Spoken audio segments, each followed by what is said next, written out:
Bihar gym association trust के अध्यक्ष ने कहा 1.5 लाख जिम व्यवसायी परेशान।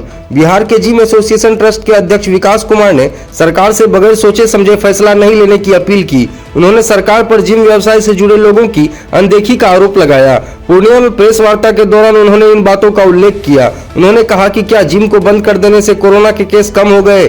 फरमान सुना देना आसान है, लेकिन जो जिम के व्यवसाय से जुड़े हैं उसका सरकार ने ख्याल तक नहीं किया। अध्यक्ष ने कहा कि जिम बंद रहने से cricket, weightlifting, body building, football सहित खेल के अन्य विधा के खिलाड़ियों की फिटनेस और आने वाले मैच की तैयारी प्रभावित होती है। इसके साथ साथ स्वास्थ्य को लेकर जिम में कसरत करने पहुंचने वाले लोगों को भी नुकसान होता है। विकास ने कहा कि बिहार में जिम व्यवसाय से 1.5 लाख लोग जुड़े हैं। लोगों ने कर्ज लेकर जिम खोला है। कई जगहों पर जिम बंद हो चुका है। उनके परिवार चलाने की चिंता उन्हें सता रही है। अगर इस पर सरकार ने पुनर्विचार नहीं किया और अगर यही हाल रहा तो जिम व्यवसाय बंद हो जाएगा। सबसे पहले तो आप सभी मीडिया बंधुओं का धन्यवाद कि आपने कीमती समय निकाला और हमारी बातों को, हमारी आवाज को सरकार तक पहुंचाने के लिए जरिया बन रहे हैं। इसके लिए आप सभी का आभार और धन्यवाद। मेरा नाम विकास कुमार हुआ। मैं जिम एसोसिएशन ट्रस्ट बिहार का अध्यक्ष हूँ और अध्यक्ष होने के नाते मैं आज ये जो प्रेस कॉन्फ्रेंस का जो आयोजन किया गया है, मैं अपनी बातों को आप लोगों के माध्यम से सरकार तक, माननीय मुख्यमंत्री नीतीश कुमार जी तक पहुंचाना चाहता हूं।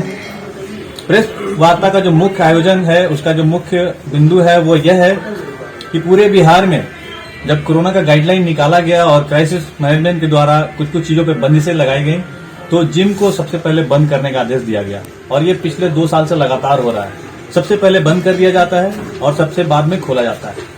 हमारे कुछ सवाल हैं जो आप लोगों के माध्यम से मैं सरकार से पूछना चाहूंगा, जो बंद करने का आदेश देते हैं उनसे पूछना चाहूंगा।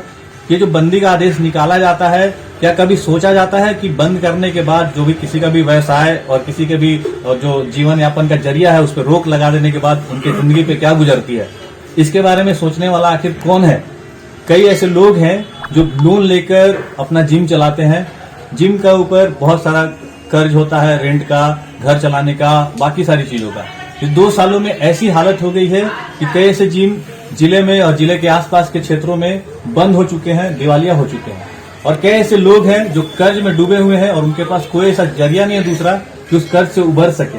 अब ऐसे में अगर सरकार हमारे साथ ऐसी अनदेखी कर रही है, हमारे साथ ऐसा अन्याय कर रही है, तो इसके लिए जवाबदेही कौन लेगा? हमारा जो जिंदगी बर्बाद हो रहा है, हमारे जैसे लाखों लोग बिहार में, पूरे बिहार की अगर बात करें तो कम से कम 1 से 1.5 लाख लोग इस पर निर्भर रहते हैं।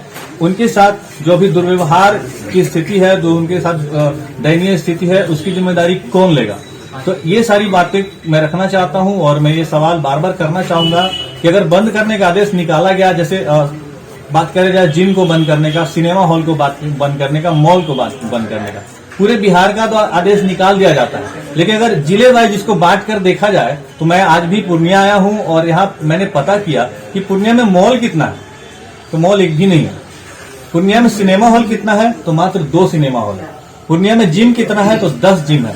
तो एक बात बताइए, मॉल एक भी नहीं है, सिनेमा हॉल 2 है और जिम 10 है, तो क्या ये 10 और 2 12 चीज को बंद करने से एक जिला में आप कोरोना की रोकथाम कर लेंगे? यह कैसा आदेश है? और क्या बताइए, जिस दिन 6 तारीख से जो आदेश निकला बंद करने का, तो क्या कोरोना के केसेस रुक गए? उस दिन से तो लगातार हम लोग मीडिया के माध्यम से सुनते आ रहे हैं कि कोरोना के केसेस में लगातार बढ़ोतरी हो रही है।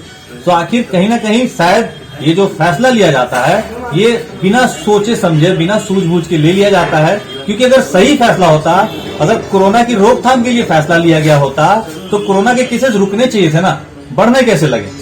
इसका मतलब है कि कहीं ना कहीं कुछ गलतियां हो रही हैं। तो मैं हाथ जोड़कर सरकार से हमेशा विनती करता आया हूं और आज भी करूंगा कि कम से कम इस पे फिर से पुनः विचार करें कि फैसला लेना तो आसान होता है, फरमान सुना देना बहुत ही आसान होता है, बट उसके परिणाम क्या होते हैं? कभी हमारे घरों में आकर के सरकार या उनके जो भी संबंधित अधिकारी है और देखे हमारी स्थिति कि उनके फैसले का क्या अंजाम हो रहा है।